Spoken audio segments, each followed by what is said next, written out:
Hello আমার প্রিয় পরিবার, কেমন আছেন সকলে? আশা করি ভালো আছেন, সুস্থ আছেন। আসসালামু আলাইকুম। উত্তর দিনাজপুর জেলার ছোট্ট একটি গ্রাম থেকে আমি পায়েল আমার নতুন একটি ব্লগে আপনাদের সকলকে জানাই অনেক অনেক ভালোবাসা, অনেক স্বাগত। আচ্ছা, এরকম কেন হয় বলেন তো? সুখ থাকলে কি সত্যি কপালে দুঃখ থাকে? জানি না কেন, হয়তো তাই। আ ক্যামেরাতে করি ও মোর পরিবারের কাছে, হ্যাঁ ওগুলো দেখো হবে, বুঝতে পারলাম। হ্যালো এভরিওয়ান, আসসালামু আলাইকুম। কেমন আছেন সকলে? আশা করি ভালো আছেন, সুস্থ আছেন। সকালবেলা উঠেই আয়ের সোনাকে তো ঘুমিয়ে দিলাম, যেহেতু গোটাটা রাত ঘুমানো হয়নি ঠিক মতো। জানেন, যেহেতু ওয়েদারটা এখন এত পরিমাণে ঠান্ডা গরম করছে, তো বাচ্চাগুলো অসুস্থ হয়ে পড়েছে আমাদের বাড়ির বেশিরভাগই। তো এর মধ্যে আয়নোটা হঠাৎ করেই গোটাটা রাত মানে একদম কাশি, সর্দি, হালকা হালকা জ্বর। তো ওই তো ঘুমিয়ে আছে, আর ওর আব্বাও ঘুমিয়ে আছে। আমি ভাবলাম চলো কলপাড়ের দিকে এসেছি। এদিকে লালু আর কালু কিন্তু দাঁড়িয়ে আছে, জানেন।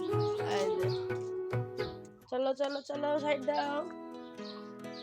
আমাদের বাড়ির জানি না কেন এরকম হয়, ব্লগ করলে না সামনে দিয়ে কেউ গেলে আমার কথাই বেরোয় না, জানি না কেন। এই সিস্টেমটা কিন্তু এখানে এসে দেখা যায়।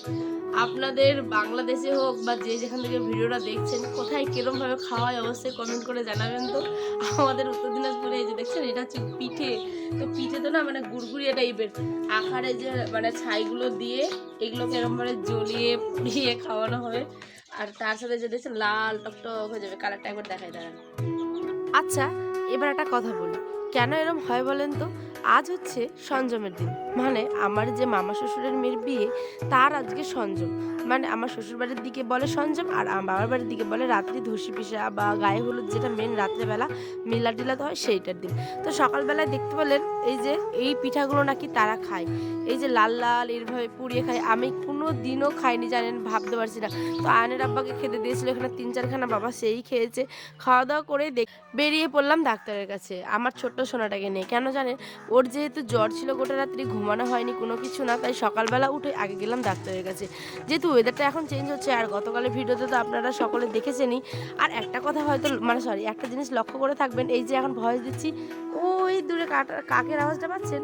জানি না কেন এই জায়গাটাতে আমি থাকলে ওই এখানে এসে উড়ে বসে। হয়তো ওও বলতে চাই আপনাদের কিছু কথা, আপনারা চাইলে ওকে জিজ্ঞেস করবেন তো কি বলে। চলুন, ঘরে এসে বসে থাকলে তো হবে না, সমস্ত যে কাজগুলো গুছিয়ে টাছিয়ে রাখছি। যেহেতু বিয়ে বাড়ি রাত্রেবেলা, তো মিলাদ টিলাদ গায়ে হলুদ হবে, তো সেই জন্যই এই যে টেবিলটাকে দেখছেন, টেবিলে পুরো হচ্ছে গিয়ে ট্রে ভর্তি ওষুধ।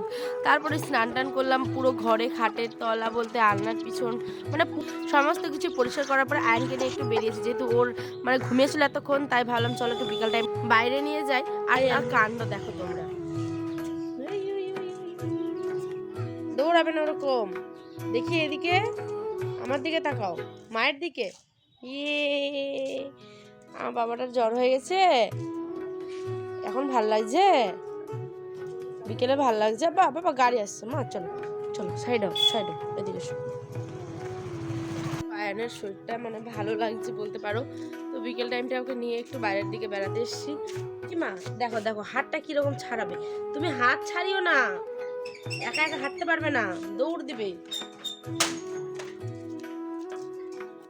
ওই একা একাই হাঁটবে। আমার হাতটা দেখলে কিরকম ছাড়িয়ে দিল। কি হয়েছে?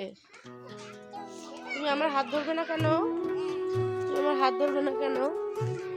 গাড়ি আসছে যে ভুম চাপিয়ে দিবে। আরে বুম বুম বুম বুম আসছে। এসো এসো আমার কাছে, এসো আমার কাছে, এসো মামা। আমার হাত ধরো, আমার হাত আমার হাত আমার হাত। আই যে ভুম আসছে,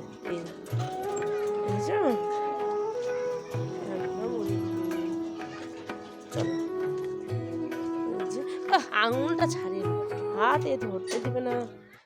যেহেতু বিকেলবেলা প্যান্ডেলের কাজগুলো কিন্তু শুরু হয়ে গেছে, দেখছেন ওই দূরে বিয়ে বাড়িতে প্যান্ডেলের কাজ শুরু হয়ে গেছে, আর তার সাথে সাথে রাত্রেবেলা কিন্তু হলুদ। তো চলুন আগামী দিন ভিডিওগুলো তো দেখতে পাবেন গায়ে হলুদ। তারপরে যদি আয়ন সুস্থ থাকে অবশ্যই আপনাদের সমস্তটা দেখাবো, আর যদি অসুস্থ থাকে তাহলে হয়তো আপনাদের সাথে কতটা শেয়ার করতে পারবো আমি সেটুকু জানি না, জানেন। হ্যাঁ, ক্যামেরাতে করি ও মোর পরিবারের কাছে, হ্যাঁ ওগুলো দেখো হবে, বুঝতে পারলো। এইটা হচ্ছে আমার নানি শাশুড়ি। এনার সাথে মাঝে মধ্যেই আমি ইয়ার্কি করি, হয়তো কোনো কোনো ব্লগে আপনারা দেখতেও পাবেন। আর আয়ান তো প্যান্ডেল দেখে নতুন মানে কাপড়, আনন্দ সমস্ত কিছু নতুন নতুন জিনিস দেখে ওই বিশাল বিশাল আনন্দ হয়ে গেছে। দাঁড়ান, প্যান্ডেলটা তো এখনো কমপ্লিট হয়নি, তাই আপনাদেরকে পুরোটা আর দেখাতে পারছি না, জাস্ট মাথার ছাদটুকু হয়েছে আর কি। আর এখন হচ্ছে গিয়ে বাচ্চাগুলো দেখেছেন কত আনন্দ, মানে এই প্যান্ডেল হলেই বাচ্চাগুলোর বেশ খেলাধুলা শুরু করে দেয়, তাই না? তো চলুন এখন বাড়ি যাই, বাড়ি গিয়ে এখন রান্নাবাড়ি করতে হবে। আয়নের আব্বা এখন যেহেতু হাট থেকে চলে এসছে, এই যে আমাদের এখন রান্না করব হচ্ছে গিয়ে মাছ। সে দেখি অনেকগুলোই মাছ নিয়ে এসছে, তো ওকে দিয়েই আজকে রান্নাটা করাবো। আমি তো ভেবেই নিয়েছি, কারণ আয়ান তো অসুস্থ, আর ওকে না বিশেষ করে আমাকে ছাড়াও বাবার কাছে এখন জানি না কেন একটু কান্নাকাটি করছিল। তো সেই জন্য ওর বাবা যে পরোটাও এনেছে, তো চলুন ও এদিকে কার্টুন দেখছিল, ওকে একটু অন্য মানে খাবার করে দিয়েছিলাম, সেটাই খাচ্ছিল। আর এদিকে আমি খাওয়া দাওয়া করে আয়নের আব্বা ক্যামেরা করে দিচ্ছিল, আর আমি এদিকে মাছটা তাকে বেছে ধুয়ে সমস্ত জোগাড় করে দিয়েছি মশলা টশলা। আর সে ভালো মতো করে মাছটা রান্না করতে পারে, জানেন আমার বরটা কিন্তু সত্যি অনেক ভালো ভালো রান্না করে, আর আমার থেকেও হয়তো সুন্দর, সেই জন্য ওই নিজেই আজকে রান্না করবে বেশ ভালো মতো করে। দাঁড়ান, মাছটাকে ধুয়ে আনি। চলুন, মাছটাকে তো ধুয়ে নিয়ে চলে এসেছি, এবার ওগুলোকে ভালো মতো করে পরিষ্কার করে জল দিয়ে আরেকবার ভালো মতো ধুয়ে নিলাম। তারপরে মাছগুলোতে গায়ে হলুদ করে দেবো, বলতে হলুদ আর লবণ, যেরম বিয়ের হয় তাই না, তো এদেরও তো তেমনই ব্যাপার। এরপরে আমরা জল দিয়ে স্নান করি, আর তাদেরকে আমরা তেল দিয়ে মানে স্নান করিয়ে নেব। চলুন ভালো মতো করে ভেজে, আর এই যে বড়ি এখানকার নাকি স্পেশাল, এগুলো বড়ি মাছ দিয়ে খাওয়া যায়, তো সমস্ত কিছু কিন্তু আমি কাটাকাটি করে দিয়েছি। হ্যাঁ, আর ওই শুধু জাস্ট খুন্তিটা নড়িয়েছে আর নিজের মতো করে রান্না করেছে। লাস্টের দিকে দেখছেন আমাকে আবার ডাকছে, বলতে কতটা মাছ দিব না দেবো সেটা আমি ঠিক করে দেবো তাকে। তো ওইরকম পজিশন অনুযায়ী আমি ভালো মতো করে মাছ টাছগুলো দিলাম, এবার সবজিগুলো ঢেলে নিই। চলুন আজ এই পর্যন্ত, দেখাবো অন্য একটি ব্লগে। সকালে ভালো থাকবেন, সুস্থ থাকবেন, আল্লাহ হাফেজ। আর দেখেছেন কত কত সবজি নিয়ে এসছে।